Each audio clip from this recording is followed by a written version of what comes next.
Welcome to Fertility Fact or Fiction, our weekly show where we discuss all things infertility and answer your questions live. I am your host, Dr. Rahi Victory.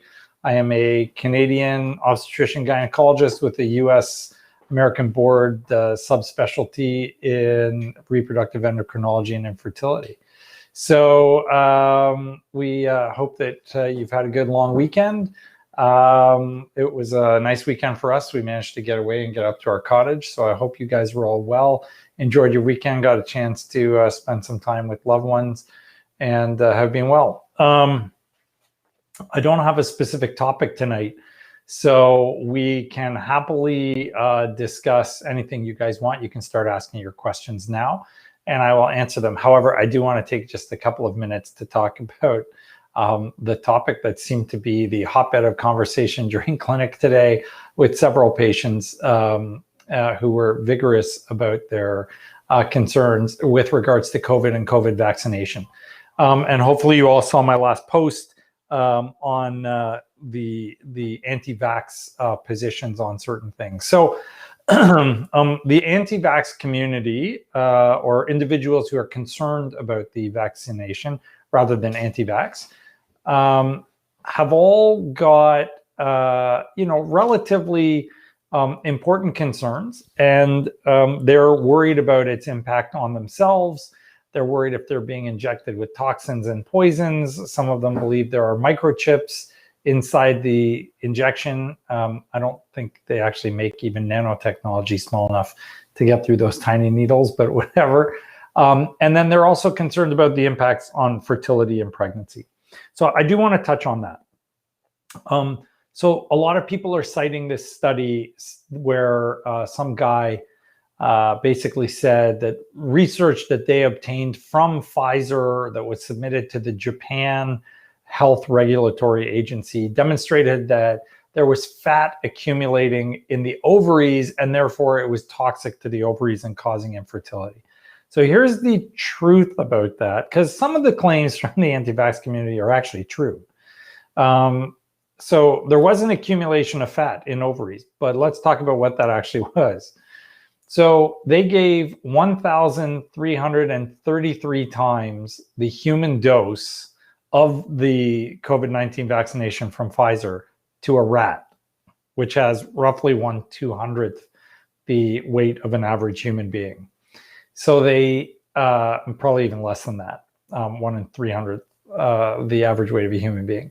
So they took the massive, basically dump truck worth load of vaccine, injected it into the rats, and then dissected the poor rats and found 0.1%, 0.1%, okay? So like an infinitesimally small amount of the lipid particles that surround the actual vaccine particle in the ovary, and they therefore said it's accumulating in the ovary and it's causing infertility. They didn't even demonstrate that the rats became infertile.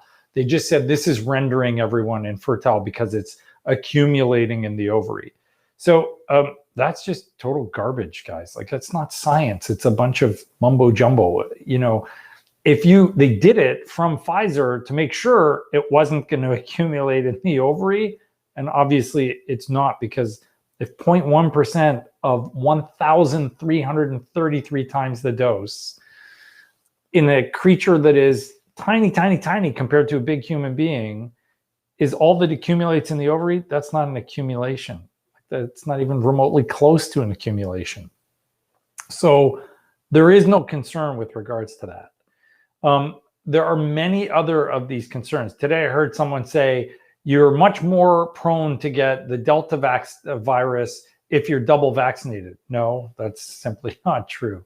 You are not more prone to get or carry Delta vaccine or Delta variant if you've been double vaccinated against the other variants. If anything, there may be some small protection. However, there is a large number of people now getting Delta even after they've been double vaccinated, because it is not fully protective.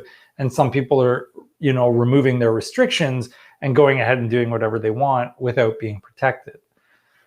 People that think that somehow this vaccine has toxins in it. I heard today one patient say there's metals in it and the metals are toxic. Okay, let's talk about that one. So virtually every vaccine out there has aluminum bonded to the vaccine because the bonding of the aluminum makes it more immunogenic, which means your body has a stronger response. If you think there isn't aluminum in you already, then you've never had a can of pop before. There's going to be some aluminum in you no matter what you do. It's a normal element in the human body. So are they giving you mass quantities of it where your organ system's going to melt or some crazy nonsense like that? No. This is all gibberish being propagated by people with I don't know what kind of agenda. Is there a potential side effect to these vaccines that could harm a baby? It's actually biologically impossible for it to harm a baby. It can't. And we now have had thousands upon thousands, if not millions, of babies born worldwide after their moms have been vaccinated with COVID vaccinations. So it's not showing up as anything. And every time you tell them this, they move the goalposts. So then they say, oh, well, you know, it's not going to show up till later. Well, it's not showing up now. You said it was going to render people infertile. No one's infertile. Oh, well, you know, it's going to affect the baby then. Well, it's not affecting the babies. Well, then it's going to affect them as an adult. Well, you know, the reality is it's not doing any of these things you're claiming. And you keep shifting it because you don't like the data you're hearing. So the only thing right now that is true from the non-vaccinated community or those who support not being vaccinated is that in Israel, 60% of the people being admitted to the hospital have already been double vaccinated. Why is that important? Because it's Delta that is prevalent now, and you are not fully protected against Delta. So what does that mean for you? It has no impact on pregnancy, it has no impact on fertility, it doesn't accumulate in your testicles, your ovaries. That's all garbage. What does it mean? It means you can't lift your restrictions. You still got to be socially careful. You got to wear a mask. You got to use your hand sanitizer. You got to wash your hands. And for those of you who are wondering, I won't go so far as to guarantee it, but I come very close to guaranteeing there will be a fourth wave and there will be more shutdowns. So you need to be very cautious, take precautions, be careful, continue all the safe habits that we've had. Do not go hang out in very large public places with a lot of people, especially things like bars and clubs and stuff like that, because it's going to give you a much higher risk of being exposed. And if you are going into any crowded environment, wear your mask. Use a shield if you have to. Make sure that you're gloved or wash your hands constantly. So take the proper precautions, but please don't propagate stuff to dissuade people from using vaccines that will save lives. Even the people that are against using the vaccine because it's not good against Delta are ignoring the fact that we've literally saved hundreds of thousands, if not millions of people from dying because of the fact that they took the vaccine, which protected them from the original variants. And that's why now we have these Delta variants, which are taking, sort of the lead as the main variant now. But at least we protected people from the other variants. Are we going to need more vaccines? Probably. Is this going to be a yearly booster shot? They've been saying that for over a year now. So it's entirely possible this will be with us for a long time. But please, no one's freaking out about taking a flu shot to protect themselves from the flu every year. No one's talking about infertility from a flu vaccine. Well, this is no different, guys. You're taking a vaccine to protect you from a really dangerous bad illness. It does not cause any of the problems that people say it does. One of my favorites, and I'm going to post on this soon, was a guy that claimed that the unexplained deaths reported to the VAERS system, which is people going from their cell phone and texting in their complications with any kind of medical treatment, were all being caused by COVID. Like there's literally not a shred of proof demonstrating that any unexplained deaths were being caused by the vaccines, not one iota, not to mention, how does a dead person send in a text message to a text message based reporting system? I'm at a loss on that one. So, it makes absolutely no sense whatsoever. And people are claiming, oh, all these unexplained deaths are due to the vaccine. There are no unexplained deaths due to the vaccine. Are people getting some side effects like heart inflammation, things like that? Yes, it's extremely, extremely rare, but some people are getting some side effects. Has anyone died from taking the vaccine? Not to my knowledge.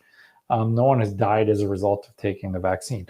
And to put this all into very good perspective for you, taking the vaccine has an infinitesimally small risk of any kind of serious adverse event, like very, very, very small risk of a serious adverse event, okay?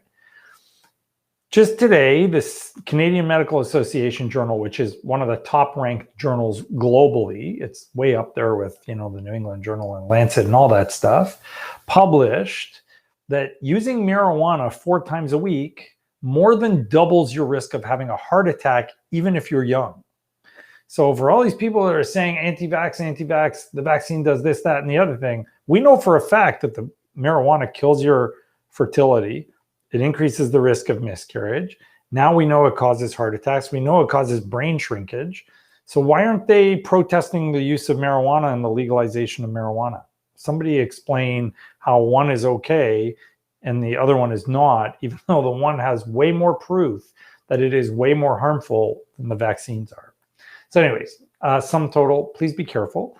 Continue to take care of yourselves. Don't think that you are safe just because you're vaccinated, because you're not. And don't listen to the people out there that are spewing stuff. We've got a very anti-vax colleague in our anesthesia department. And when he says stuff, I go look it up. So that's how I found out about the ovaries thing. He said, oh yeah, it's damaging ovaries. And I looked it up and he was completely off base. He said that in Israel, it's not protecting against Delta. He was right. It's not protecting against Delta. So make sure you look it up and make sure you listen to people that actually are looking at the science and not reading Instagram or Facebook posts by other people who are misreporting what's actually being said or represented. So now that I'm off of my pulpit, I am more than happy to answer any questions you might have. Here, let me pull up the thing for you. What is the potential risk to thawing embryos for FET? There's an infinitesimally small risk of having damage to the embryo or lack of survival. It's really, really small. It is lab and embryo centered. So if you have a lab that's not a great lab, or you have a embryo that's not a great embryo, it does have a higher chance of not making it through the thaw. That is really rare these days. So most places will have like a 97, 98, sometimes even 99% thaw survival. So yeah, I mean, we very, very, very rarely get an embryo that doesn't survive. Almost always they survive the thaw. Aside from that, once it's going in you, I mean, there's obviously risks at the time of transfer. If your transfer is not smooth, if it takes a long time, if you're not using the afterload technique, where you preload the inner catheter and then your embryologist brings the other one and you feed it through, there can be a higher risk of complications and less success. So the initial thawing part has its risks. And then after that, the secondary part is doing the transfer. But the initial part, it's really rare to lose an embryo. Now, is it worth thawing them and then doing stuff to them and then refreezing and rethawing? The jury is still out on that one. There are studies that say it's okay, and there are studies that say it's not. We try to avoid it, although overall it appears to be safe, but we try to avoid it where we can. Yeah. Can HCG from doing an HCG wash transfer be in your system?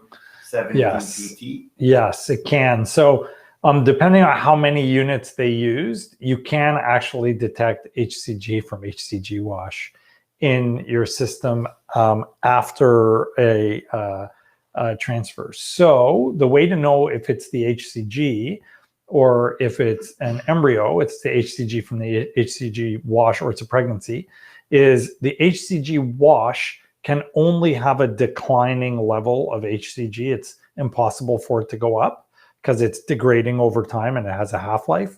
but the HCG from the embryo can only go up unless it's miscarrying. But in general, it'll only be going up. So if your HCG is going up, so you need 2 samples 2 days apart, like 1 sample 1 day and 2 days later another sample. So if it's going up, you know you're pregnant. If it's going down, then it's the HCG wash that you were detecting.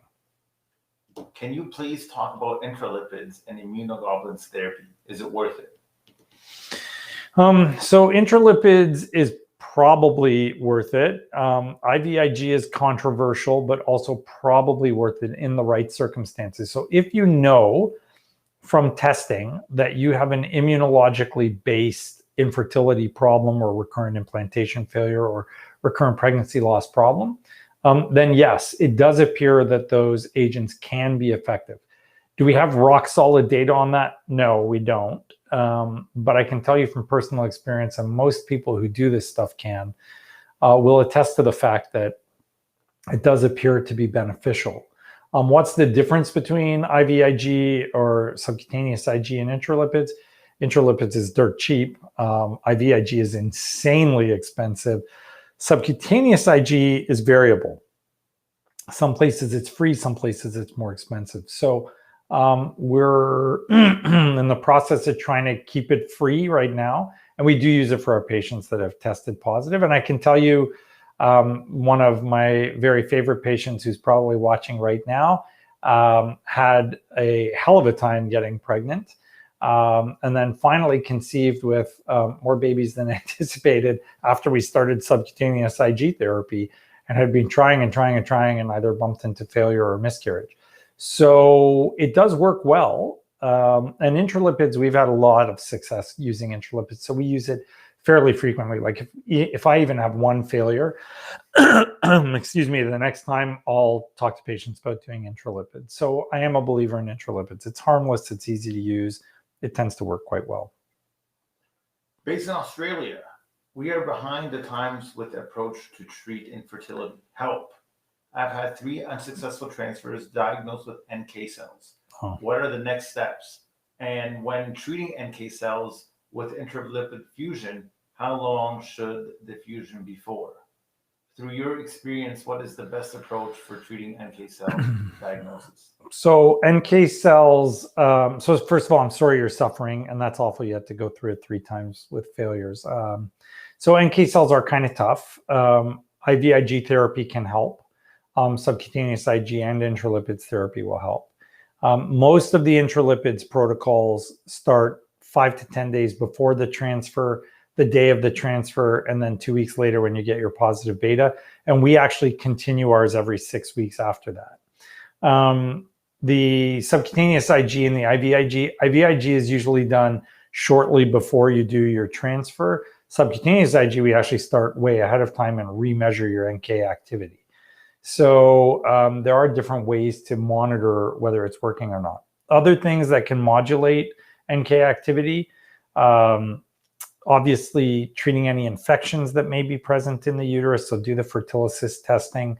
That's FERTILYSIS for the endometrial blood infections testing.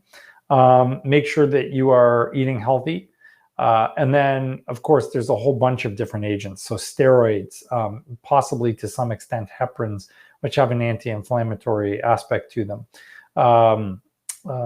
Plaquenil, which is also shown to be beneficial. Tacrolimus, which is also, again, being shown to be beneficial. And then, like I said, you can use the intralipids and so on. All of these immunological agents can be beneficial to you. The other way to help, maybe not quite as direct, but can definitely help systemically with reducing inflammation, is to see a naturopath. So naturopaths are really good at reducing inflammation. And so I actually use naturopaths in our practice because they're great at that. So I would highly recommend you do that. So reach out to your naturopath in your local community. You'll probably be watching this show tomorrow, unless it's early morning for you there now, and you can watch there now. If you are, hello down under, and thank you for watching. So yeah, I mean, I definitely think that there are a variety of different approaches, and all of those things can work. The other one that has been tried and actually shows some benefit is vaginal Viagra. So Viagra suppositories also modulate NK activity. So there's all sorts of different approaches to this. You should probably be speaking with either a reproductive immunologist or give us a call and I'll discuss it with you and I can go through what protocol you should use. You may need testing for us to figure it out, but yeah, definitely reach out and I'll be happy to help you any way I can.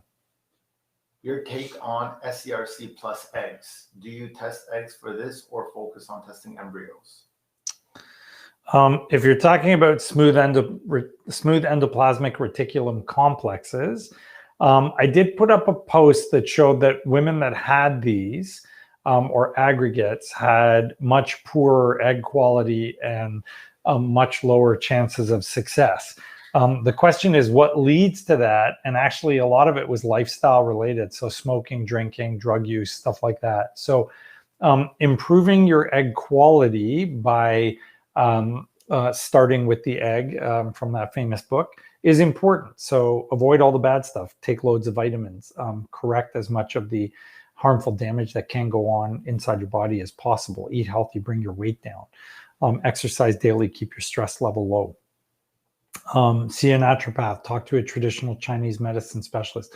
All of these things can have a significant impact. We don't test for CIRC, but we do make sure that patients are following healthy habits that avoid CIRC occurring. You previously recommended waiting for 2 months after vaccine shots. What timing do you and how long do you recommend waiting for the egg retrieval transfer after a booster shot?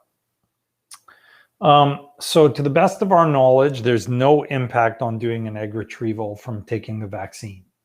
So your immune system should not impact your egg retrieval, your egg development, your egg growth in any way at all. So you can literally get vaccinated today, get your retrieval tomorrow. You'd probably be pretty sore, but it would be fine. So that's not the problem. We do avoid doing the vaccination around transfer or right after transfer, not for any biological reason, although arguably there is a biological reason to do it. But here's my rationale, okay? The last thing we want is more people saying, oh my God, I took the vaccine and I had a miscarriage. So what I need to do is have the vaccine spaced out far enough from any kind of miscarriage event so that people will not say that they miscarried because of the vaccine, because that's just going to propagate stuff that isn't true and is going to create more problems for us getting people vaccinated, which we desperately need to do. And please, I am not a pro-vax person, okay? Like, you know, we're supposed to promote pertussis during pregnancy. I don't push pertussis during pregnancy because 13 per million babies get affected by pertussis if you don't vaccinate the moms in pregnancy. That's a pretty damn low number, and they get a cough or they need to be hospitalized, but they're not dying from pertussis. So I'm not like one of these crazy pro-vax people. I'm also not anti-vax. I'm science. So we need people vaccinated because we don't want people dying from COVID.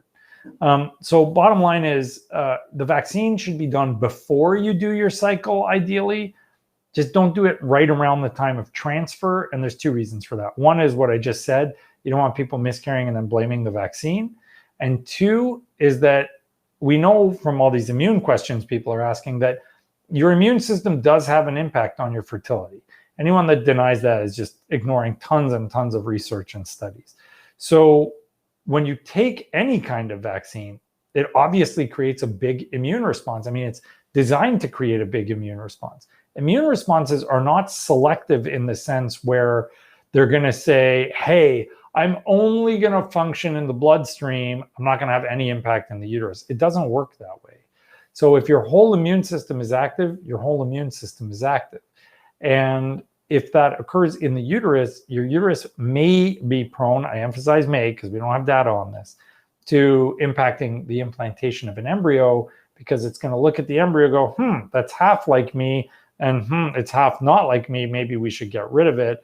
And when it's overactive, it's more interested in getting rid of stuff than allowing it to stay.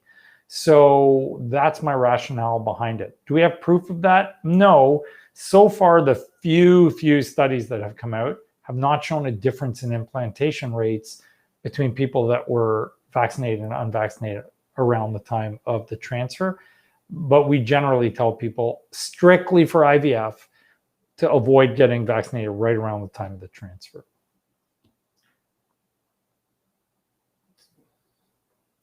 What was that? I don't know. How important is microbiome in the uterus for implantation? Recent tests showed I have none. You have no microbiome? That's impossible.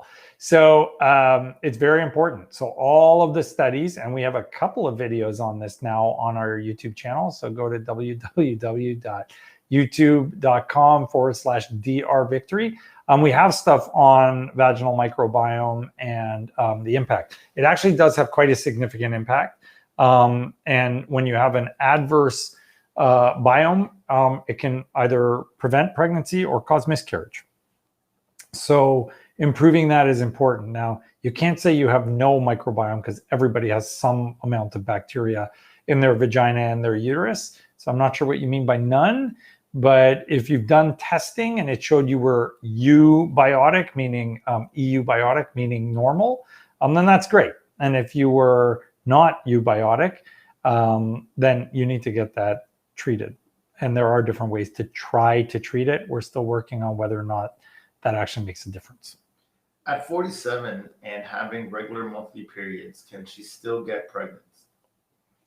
Can you? Yes. Is it likely? No. What is the main risk? You're probably at about an 80 to 90% chance of miscarriage because of genetic abnormalities. So it would be very challenging at 47 to get pregnant naturally. It does happen, but it's rare and it's difficult. After operative hysteroscopy, my womb lining is thin during ovulation. What can I do, please? Well, that's a good question. So it depends on what they did at your hysteroscopy. If they did something that could cause scarring, you should actually have surgery to go back in there and see if there's scarring that they need to break to allow the uterus to expand. I recently had that with one of my patients. So we went in there, I cleared up all the scarring, and hopefully she'll have a better lining now. If it's not related to a scarring type of procedure from before, things that will thicken your lining, so estrogen vaginal, Viagra, vitamin E, vitamin D, vitamin C, acupuncture has been shown to be helpful. PRP has been shown to potentially be helpful. GM-CSF may assist with that as well. Those are the main kind of tricks that people use. In the worst case scenario, you can try ovarian stimulation, like taking the IVF drugs, to really jack up your estrogen level. But it depends on how thin it is and what's going on. If you have scarring inside your uterus, no med is going to solve that. You actually need to get rid of the scarring in order to improve things. Thoughts on Neupogen with HXRPL+1, failed euploid transfer. Immune is addressed. So Neupogen has been shown to improve success rates in people with recurrent implantation failures. The data is not spectacular, but it is one of the agents that has shown benefit. There was a study we reviewed on the show a long time ago, probably 2 years ago now, that demonstrated that. So it's a reasonable thing to look at. I certainly wouldn't say don't use it. It's reasonable to consider. Yeah. Hey, Dr. V and Tarek, how can I prepare for open fibroid removal surgery and how soon after can I TTC? I think that one's for me. Tarek, take it away. So thank you for saying hi to Tarek. I love that. That's very kind of you guys. So yeah, how do you prepare? If your weight's normal, there is no preparation. If your weight is not normal, please lose weight, because the thinner you are, the easier the surgery is. The thinner you are, the safer the surgery is. The less blood loss, the less complications. So your weight does have an impact on how surgery goes. Aside from that, eat healthy, take lots of vitamins. Almost every study out there will tell you that you should take a shot of Lupron before going into fibroid surgery, because it reduces complications and blood loss. From the standpoint of how long after, I say minimum 3 months. Some people say 6, but after 3 months with my myomectomies, you're healed, because I put in tons and tons of layers of suture, even when it's a small myomectomy. So it depends on who's doing it, but if it's me, 3 months and you should be fine. Is it possible to fall pregnant naturally with low AMH and low sperm? IVF didn't work. Oh, it's always possible. I've had patients, well, you know what, I love telling stories, so I'll tell you a great story. I had a couple years ago, way back in the beginning of VRC, where they had 8 years of infertility. So for 8 years, they've been trying. They came to me and they did IVF, and we got her pregnant on, I think it was the first try. So she had her pregnancy, she had her baby. She came in for a 6-week follow-up because I actually take care of my patients once they're pregnant. And I said, what do you want to do for birth control? Because this is a standard part of our conversation. She said, don't be silly. It took us 8 years to get pregnant. There's no way I'm getting pregnant. So, it's fine. I don't need any birth control. I said, well, after IVF, sometimes people get pregnant. So it is better for you to be careful if you want to be careful. She said, no, it's not going to happen. Literally 3 months from the delivery date, she was pregnant again. So, and had a lovely baby. So the reality is that even when you fail IVF, you still have a chance of getting pregnant naturally. And that was with terrible sperm. I don't know what her AMH was because this was before we used to test for AMH, but the sperm was atrocious. So even when the sperm is terrible or AMH is a problem, people still get pregnant all the time. And so it's always worth trying. Never lose hope. Continue doing all the best you can do naturally to maximize your chances of success. With a total AFC of 8 to 9, how much time is left in my fertility? 36 years old, almost 37. So AFC is not as predictive of your time to menopause as your AMH is. But I'm going to guess that if your AFC is 8 to 9, that your AMH is probably somewhere around 8 to 10. Maybe a little bit lower than that, 6 to 8. So, or 6 to 10. So there's still years before you're heading towards menopause. But I wouldn't wait years. You should probably get started now because that's a relatively low AFC for your age. Second IVF worse than the first. 15 follicles, 9 greater than 1.6 centimeters, 6 retrieved, 3 mature, 3 blasts. Ideas why? So we would say, well, there's all sorts of issues there. So 15 eggs, 9 retrieved. Yeah. So first question is, why did they only retrieve 9? Did you receive a double trigger? It says 9 greater than 1.6 centimeters. Okay, so let's start with that. So why did they only, they only retrieved 6. So if there are only 9 greater than 1.6, first of all, 1.6 is way too small. A lot of those will not be mature yet. So you want to wait till 1.8, 1.9. That's the optimal trigger time. So that's the first point. Then the second point is, how'd you go from 9 down to only 6? I cracked a joke the other day, but it's true. For us, we treat eggs like we're all Marines, right? We leave no man or woman behind. So, I don't leave any eggs behind. Like at most we'll leave 1, but if I have to get in there and flush the eggs out, we get in there and they flush the eggs out until we've got them all. So losing, 1/3 of your egg number because of the fact that they just didn't show up doesn't make sense. So you need to know your trigger. You need to know what your hormones were.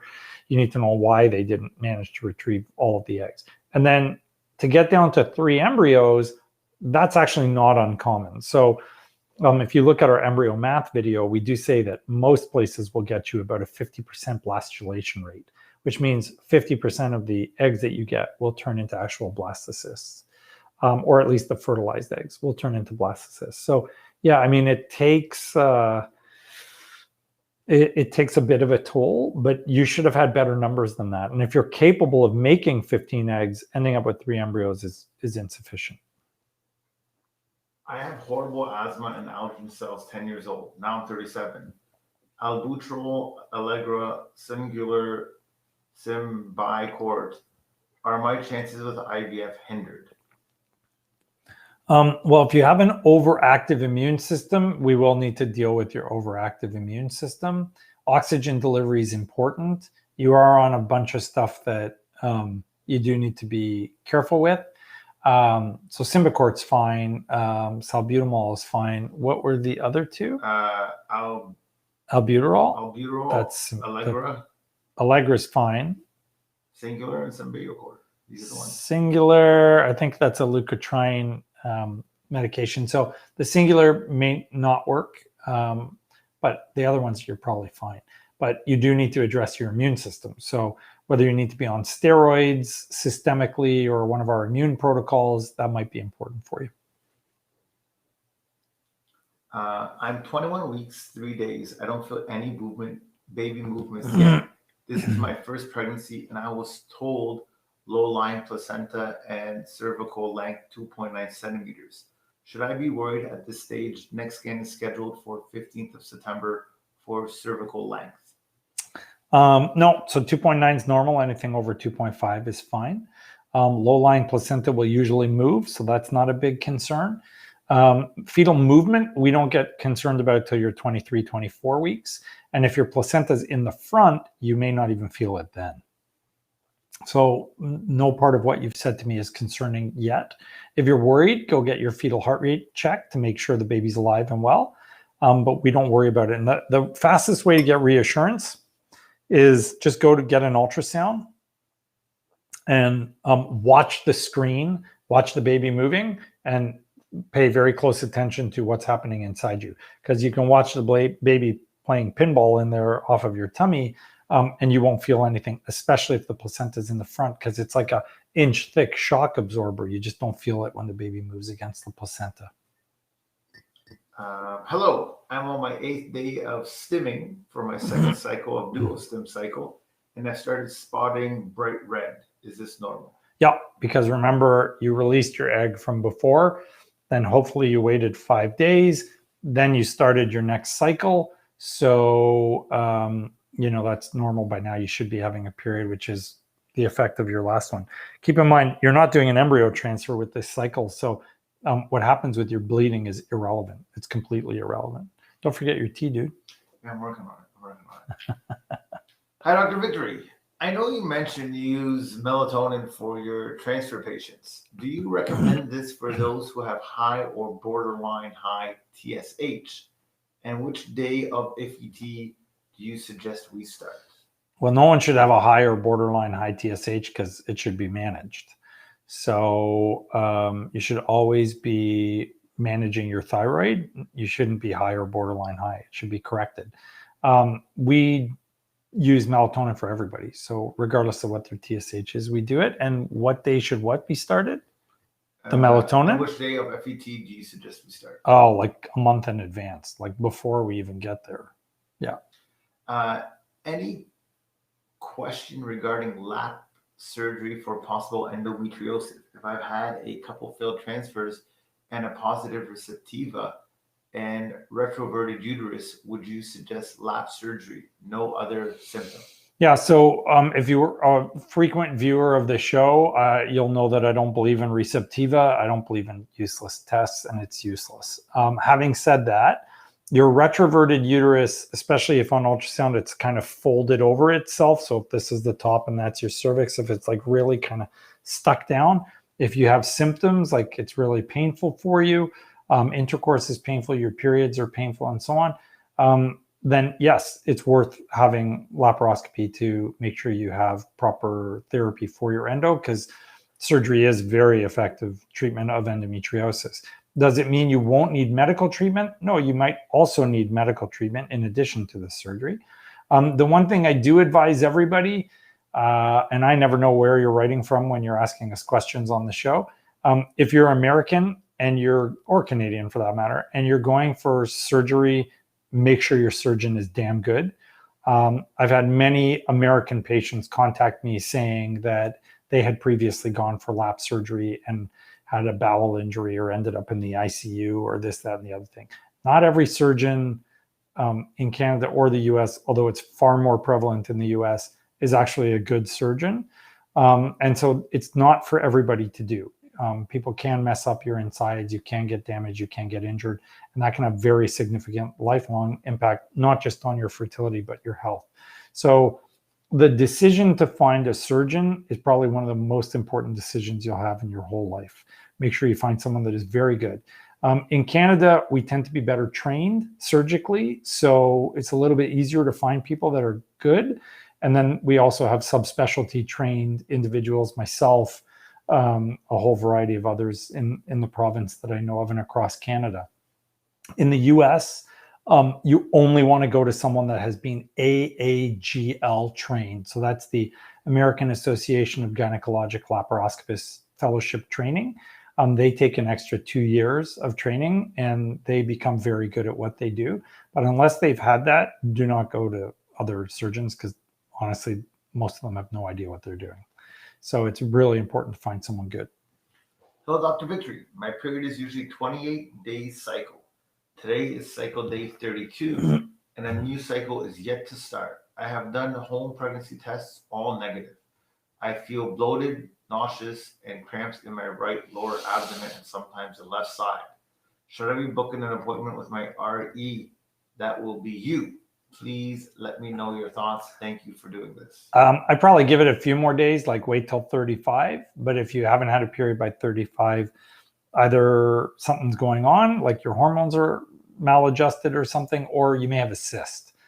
Is it possible you're pregnant? Yes. I mean, those home tests are only so good.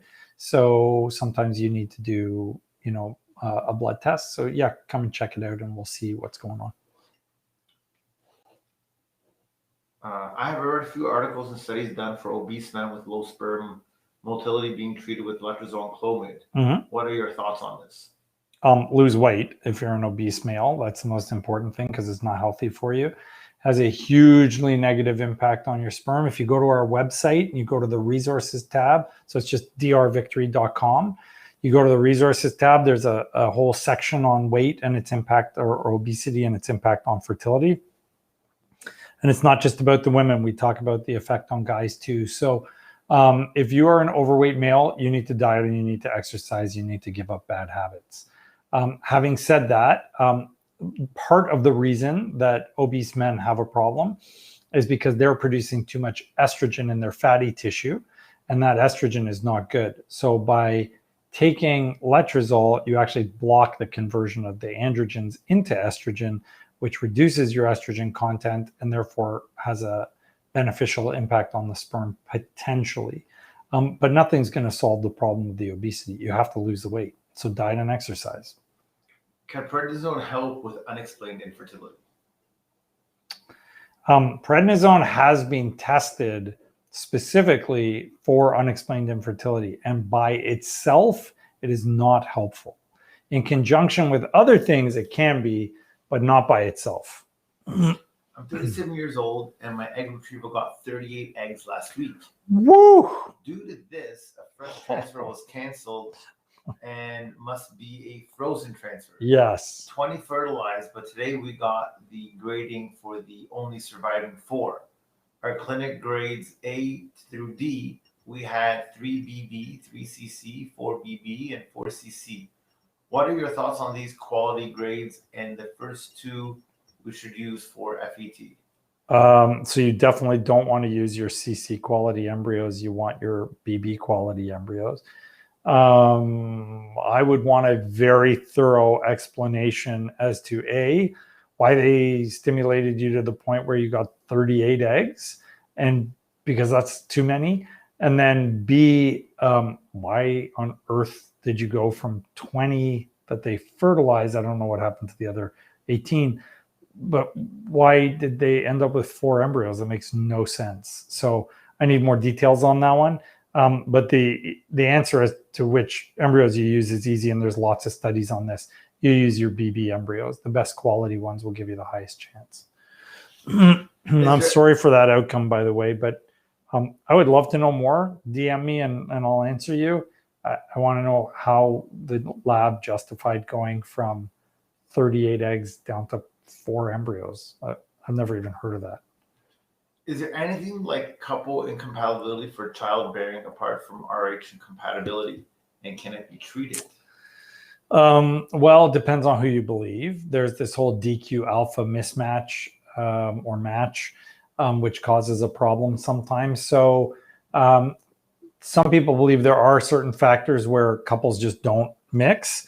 Other people say it's all nonsense. So I think we need to kind of figure that out. No one knows for sure. There is testing. Whether or not you believe what the testing means is a different story. I'm 30. I had COVID Me too. in October. I've been trying to get pregnant for 11 months with one chemical pregnancy. Is infertility a side effect of having COVID? Men that have had COVID have significant negative impact on their sperm that is transient. It doesn't last forever, but you do have a negative impact. There has not been any studies or data yet on the outcomes of the fertility outcomes of women that have had COVID. So it should not impact your health, but I mean, it's easy to test your fertility. Just go get tested. So I would test your partner, because if he had COVID, he may be the source of the problem. What is determined in the PGTA genetic testing? The number of chromosomes in your embryo. So any human embryo in each of its cells should have 23 pairs of chromosomes. So 22 are what we call the autosomal chromosomes. So those are just the normal kind of 1 through 22 number. And then there are 2 that are the sex chromosomes. So if you're a boy, you're XY, and if you're a girl, you're an XX. So those all have to be matched. So if you have, instead of 46 chromosomes, 47 or 42 or 43, or you have 46, but it's because you've got an extra copy of chromosome 10 and you're missing a copy of chromosome 2, which is one of the patients I had today that I had to kind of review that with, then that's not a normal embryo. So it looks at 23 matched pairs of chromosomes. I've heard of some people having failed transfers because of thyroid issues. Yeah. Is that something that is worth getting tested through out before doing an FET? How do you know if you have a thyroid issue? Yeah, we don't let any of our patients go through until we've done their thyroid testing. So it's always important to get your thyroid tested. And we don't just test thyroid. So it's not just TSH. We check for antibodies. Sometimes we check your T4 level. You got to check everything. And we address all of that when we're helping people get pregnant. So that's really important. It's not enough to just jump on and, test one thing and then say it's okay or it isn't. It's actually very comprehensive testing that's necessary. Would you suggest reaching out to an RI in the case of RIF? I must mention I have had 3 live births, one of which was 21 months ago. Is it even possible to develop an autoimmune issue? Well, I'll answer that backwards. Is it possible to develop an autoimmune issue? Yes. Do you need to reach out to an RI, which is a reproductive immunologist? No. Any good reproductive endocrinologist who's knowledgeable should be able to help you, myself included. But we do use RIs for the real complicated cases. Is it likely that that's an issue for you after 3 previous live births? It's not likely, but is it possible? Anything is possible. We just shut down the world for 2 years. I think anything is possible. So yeah. Hi, Dr. V. Hello. I have a consult with you this month for RPL. Okay. But I am currently pregnant. Oh, awesome. Concerned my betas are not doubling sufficiently. 15 DPO 912, 17 DPO 1885, 22 DPO 6779. Whoa, I gotta write that. Yep. Okay, hang on That a was the last second. number you gave us. Okay, hang on a second. Okay, go again. All right, here we go. 15. 15. Yeah. And you need the DPO 912. 912. Okay. 17 DPO 1885. That's normal. 22 DPO 6779. Is this viable? 6779. Okay, so on 19, if we take 60% of 1885, so that would be roughly 1200. So that would have been 3000. And then on 21, Another 60% of that would have been 4,800. So 1 day later. No, that's normal. You're normal. That's what I thought. Yeah, that's good. Your beta is rising appropriately. Even Tarek agrees. That is too funny. All right. That was good. See, that's why I need my scribble so we can like show people what we're doing. Even when you were scribbling, you looked like it would be good to watch. We need a scribble tablet. We do. We got to figure that out. So the question here is, because if I said it, it'd be very interesting. I have thick lining. Is there anything that I can do to help thin the lining prior to an FET? Yeah, so I have a patient where I've tried to thin their lining by doing everything, even a DNC. It did not work. So things you can normally do to avoid a thick lining: don't use estrogen, don't use any kind of stimulation. But what do we do when you persistently have a thick lining and even surgery hasn't worked? That's a problem, guys. So if you've had multiple failures with that, you need to consider, looking for a surrogate. We had to recently switch surrogates because we tried. It just wasn't working. So yeah, that's a huge problem. I'm taking Predgood prenatal in preparation for FET2. The first one failed. Are there any other vitamins I should take, or does everything in Predgood cover what I need? No, we got loads of stuff we put people on. So you need to take melatonin, vitamin D, baby aspirin, and then depending on your history, there are other things like inositol, selenium, NAC, curcumin, coenzyme Q10, the omega-3 fatty acids. All of these things can be important, but it depends on your history. So either talk to me because I'm reasonably knowledgeable about this stuff, or talk to a naturopath because they're very knowledgeable about this stuff. Talk to our Jennifer Strong if you're in Canada, or in our Sarnia clinic, Laura Jasmine. They're both amazing, and I love them both. They're great people. New question. Never. Drum roll. Never had it. All right, hit me. Does it help for conceiving if the woman's had orgasms before the man during intercourse? This question has been asked before, but not on our show. So actually, the data shows that in fact, it was a recent study.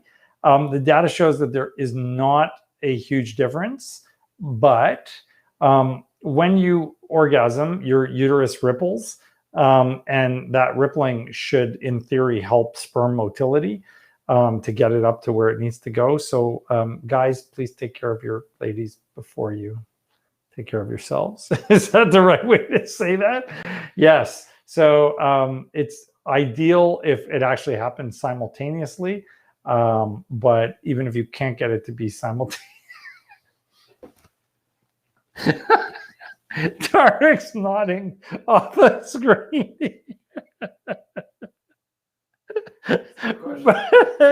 but even if it's not simultaneous, it's good to get the uterus to contract. I'm not going to be able to finish this.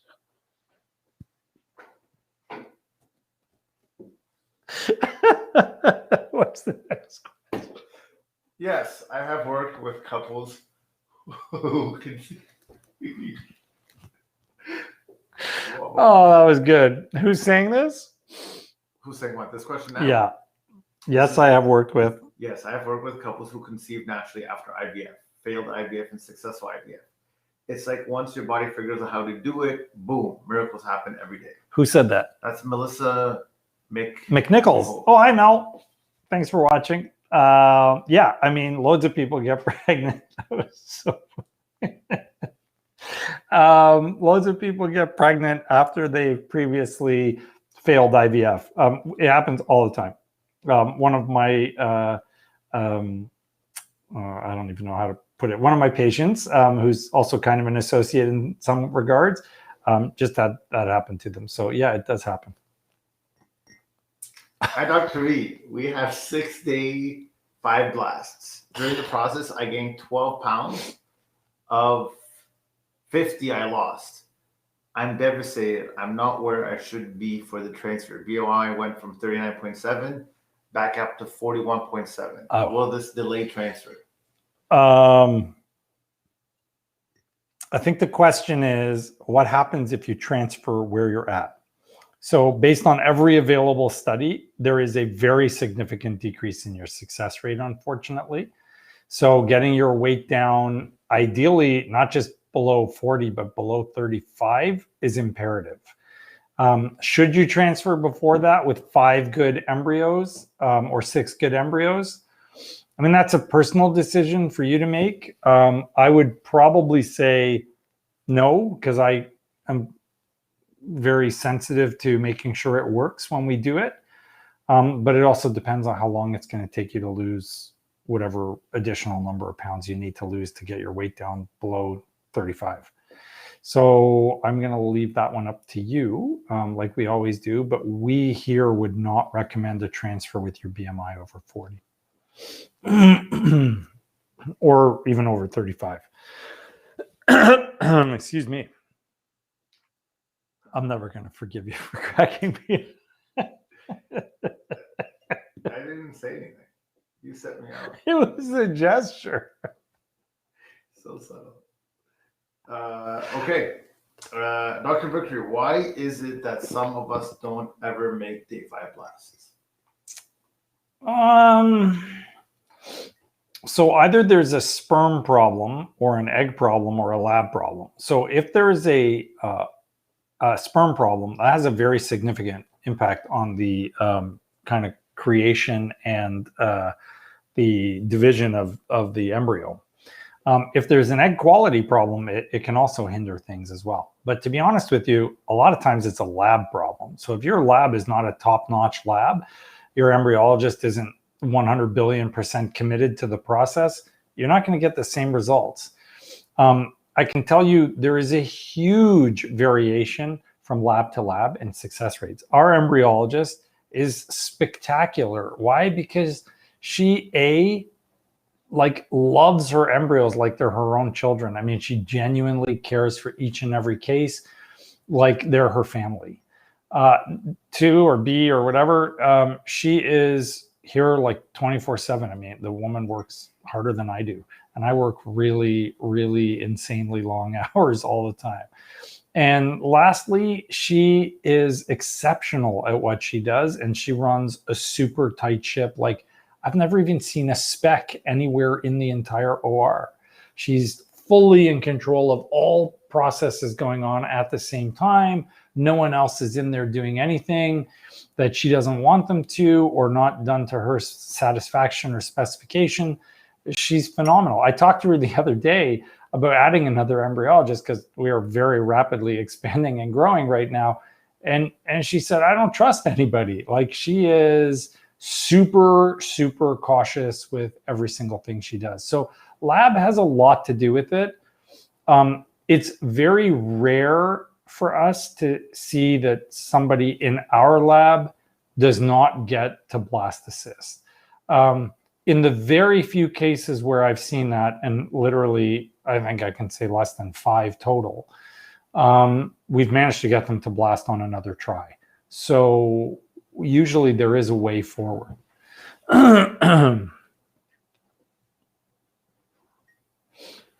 Couple more questions. It's 9 o'clock. You tell me when you want to. Yeah, 1 or 2 more. Okay. Why do you think some doctors prescribe baby aspirin when patients don't have blood clots, only have a couple of miscarriages? Is safe to take even though you don't have blood clot issues? Yeah, so I use aspirin all the time, and we have a couple of videos on it. In fact, one of our bigger ones right now is on aspirin on YouTube. So aspirin has benefits. It reduces inflammation, it improves blood flow, and it reduces hypertension, and it probably reduces miscarriage. We're not sure about that one, but if it's started at the right time, it most likely does. We also know for sure that it does reduce preterm labor. So there's a lot of benefits to being on aspirin. It's not directed to blood clots alone. It's a lot of other things that it does. Are antidepressants safe while trying to conceive or pregnant? Yes and no. So Are they safe? No, they increase the risk of pulmonary and cardiac abnormalities in the offspring. Is it safe to be off of them? That depends on what's wrong with you. So if you have severe anxiety, depression, it's crippling, you can't function, then no, it's not safe to be off of them. If you're on them because you went to your doctor one day and said, I'm a little anxious, and they immediately said, here's an antidepressant next, then you probably don't need those. In which case, you have lots of other options: meditation, yoga, cognitive behavioral therapy, prayer. There's all sorts of different approaches to control anxiety and depression without needing to be medicated. Please, before I get flamed for this, if you have serious anxiety and depression, you need to take the advice of your physician. So do not trust anything I am saying, because I'm not your doctor necessarily. I'm just saying, if it was a snap judgment or, drive-by at the family doc's office and they didn't have time for you and just threw you on a medication, I believe it merits further investigation before you decide if you must stay on that medication or not, because none of them are actually safe in pregnancy. I'm 36 and had 2 IVF cycles, diagnosed with RIF and bilateral fallopian tube blockage. Okay. At CD3 hormone level, and it's normal. To rule out endo, can you have endometriosis with normal estrogen levels? Endometriosis has nothing to do with your estrogen levels. So yes, of course you can. And I would want to know why your tubes were blocked. And if they were blocked, I would want to know if they removed them, because frequently if they're blocked, they have fluid in them, and that fluid is toxic. It may explain why you failed your cycles. You should also probably be investigated for endo or treated for it. So you're on the right path. People are always asking, like, how do I figure out if I have endo, receptiva, CA125, I don't have symptoms, whatever. There's only one way to know if you have endo. You need surgery. There is no other test. You have to have surgery. So is it safe to have surgery? If you're with a safe surgeon, yes, it's safe to have surgery. If you're with, John or Jane Doe and they're doing it for you, maybe not. So you got to be careful about your surgeon, like I said earlier. That's hugely, hugely important. Last one. Okay. Hi, doctor. I recently got the Fertility menstrual blood and tested high for Staphylococcus aureus. I've been put on antibiotics, but have 3 recurrent miscarriages before getting to testing. Could this be the reason for prior miscarriages? Yes. Yeah, that's a simple answer. Yes, it could be. Dysbiosis in the uterus could be the problem. You want another one? Sure. Somebody's calling me. Dr. Victor, I was diagnosed with an overactive immune system. My RE has recommended that I use 25 milligrams of prednisone daily for 45 days. Can this cause any health risk? 25 milligrams of prednisone is a relatively low dose. That's the dose we use frequently. The only thing that you might see with it is an increase in your blood pressure. Aside from that, no. Last question. Is low dose... That's what you said 2 questions ago. Yeah, because they asked this question again and somehow it got missed. Okay. Is this low dose letrozole a good plan with PCO, even if you ovulate on your own, but like CD 17/18? Had 1 loss recently. If you're ovulating on your own, there are studies that show that letrozole for ovulatory PCOS women actually improves their outcomes. So yes, it's likely helpful, especially if your cycles go really long, like you're not just ovulating day 17, 18, it's like day 20, 21, 22. So yes, in that scenario, it is beneficial to take some letrozole. Anything else? There's like another billion questions going. Do you want to pick Tarek's terminal question? Like a really good wow me question? Not one where you crack me up? Sure, here we go. Let's give this a whirl. Okay. Hello, Dr. V. That was my knee. I have PCOS. Okay. I'm taking APO, letrozole, inosea, metformin, vitamin D, levothyroxine, coenzyme 600 milligrams, and N-acetyl-L-cysteine. Yep. Had 3 to 6 months to conceive, had a positive test back in May. Yep. And had a miscarriage and finished ovulation a week ago. Okay. Should I wait to make a follow-up appointment or finish my letrozole? I have 6 repeats left. If that was your first crack, okay. So first of all, I applaud everything you're on because that sounds like our regimen. Because that's exactly what we use. So you're probably my patient. So if you only use the letrozole once, which is what it sounded like, then yeah, I mean, it takes at least 6 months to try. So as long as you're young and you're tolerating everything well, keep trying. That's what I would do. Okay. Anything else? Do you have another one? Do I have to get a burning? referral to speak to you or call the office? You do need a referral to speak to me. Yeah. If you're not my patient, you need a referral. That's as much a legal thing as it is the fact that my office will kill me if you sneak in.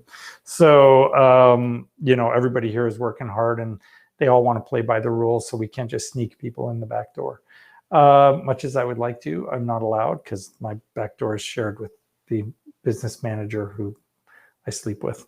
Because she's your wife. Because she's my wife. Yeah. Right. Let's just clarify that for everybody.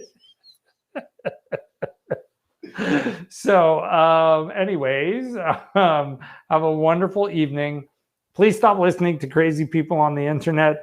Go get vaccinated. I cannot say that enough. Go get vaccinated. Go get vaccinated. Go get vaccinated. Be safe. Even after you're vaccinated, continue to be safe. Take every precaution. Be careful. And watch us again next week on Fertility, Fact or Fiction. Have a good night, guys.